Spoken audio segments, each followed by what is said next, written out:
এখন চলে এসছি পুরীর দীঘার পুরীর মন্দির। দেখো জগন্নাথের মন্দির। আরে তোমরা নামবে তো, আসো।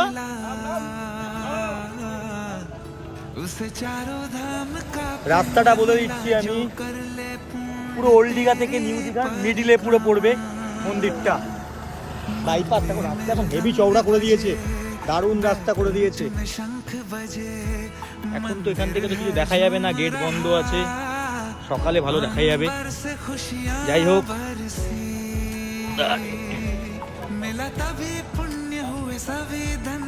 কোনো অন্ধকার।